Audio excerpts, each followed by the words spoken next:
राज्य में गत सरकार छात्र छात्री उन्नत धरणर शिक्षार गुणवत्ता पाई मागणा पोशाक ठारू आरंभ करी खाइबा बहीपत्र जोगाई दे आसुथिले हेले विद्यालय गुड़िकर भित्तिभूमि ठीक न थाई एकमात्र भंगा बिल्डिंग गोटे कोठरी रे 3 ରୁ 4टी श्रेणीर पिलांकु नहीं 2टी शिक्षक पाठ पढ़ाउथिबा देखिबाकु मिलछि। एपरि अभावनीय घटना देखिबाकु मिलछि रायगड़ा जिला मुनिगुड़ा ब्लॉक जगदलपुर पंचायत बंडली प्राथमिक विद्यालय रे। एठारे डीपीईपी द्वारा तैयारी होइथिबा निम्नमानर स्कूल बिल्डिंग अल्प दिन रे छातरु पानी गलिबा सह छात खसिबा द्वारा पिलांक जीवन असुरक्षित होई पड़िछि, जहा फल रे पिलांक सुरक्षा दृष्टि सामान्य भल थिबा बिल्डिंग रो गोटे रूम रे बाध्य होई प्रथम रु चतुर्थ श्रेणी पर्यंत मोट 29 पिलांकु नेई 2 जण शिक्षक अध्ययन करुछंती। एबे सुनिबाकु मिलिछि नूतन सरकार सेठारे एक नूतन बिल्डिंग करिबा पई योजना करिथिले, हेले अद्यावधि छात्र छात्री गोटे कोठरी रे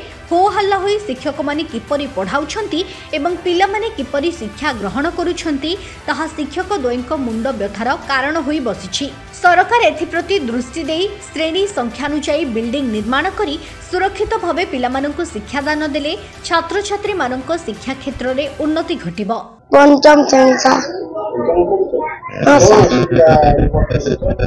छात सार पानी जाय सार पानी पड़ी ऊपर सार पानी पड़ी जाउची पत्थर मन सार पड़ी जाउची छात भांगी जायची सार राजा भांगी जायची सार चाबी सार भांगी जायची सार पानी पड़ुची पत्थर पड़ुची बसी पानी नहीं सार। मु सर मो ना हूँ रश्मिरंजन खटुआ सहकारी शिक्षक सरकारी प्राथमिक विद्यालय बंडली। आमर समस्या अनेक समस्या अच्छी गोटे क्लास रे आमे 5टी श्रेणी पिला मानकु नहीं शिक्षण कार्य पाठ को पढ़ाऊँ तो नाना समस्या होउची। मु जदि पाठ पढ़ाऊँ से सार शुणुंट कि जो पाठ पढ़ाऊँ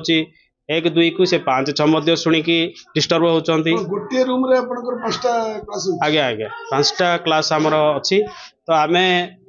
सरकार को अवगत करेइथुलु आमर अधिक घर दरकार तो जो पुराना घर अच्छी से घरे आमर वर्तमान तार अवस्था भल नाही सुरक्षा दृष्टि से माटी पड़ुची आमर सीमेंट टेला पड़ुची तो सीमेंट रे पत्थर भी पड़ुची पिला मानक ऊपर पड़िबो वर्षा पानी भी गलुची घर जाक पानी बसी भी हेउ नाही तो सेतिपय आमे ए घर को नूतन घर को शिफ्ट कर पिला मानक जोटी की गोटे क्लास रे आमे 5टी श्रेणी की बसाऊँ जो थी आम पाखापाखि 30 पिला अच्छा 30 पिला मानक नहीं कि शिक्षण कार्य करवा एत सहज होना बा सुविधा होना कि आमको साटिस्फैक्शन लगुना तथापि आम मैंने आसी कार्यरत रोचु एवं मु अनुरोध करी सरकार को आमर ये जो घरटी खराब अवस्था को गति करिछि से घर को पुनर्निर्माण करने एवं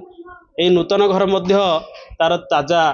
एवं तार झरकार ताजा भांगी गली पड़ी जहाँफल अत्यधिक वर्षा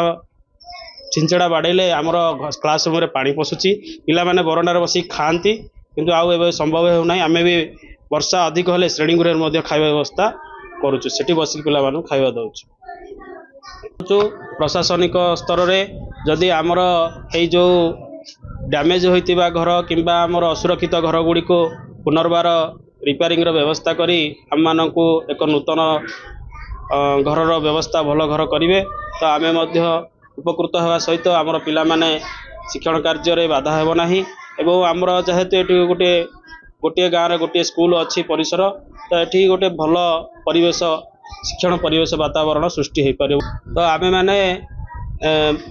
जो नूतन घर मध्य आमे ये घरटी आमर 2016 मसीह दीर्घ 8 वर्ष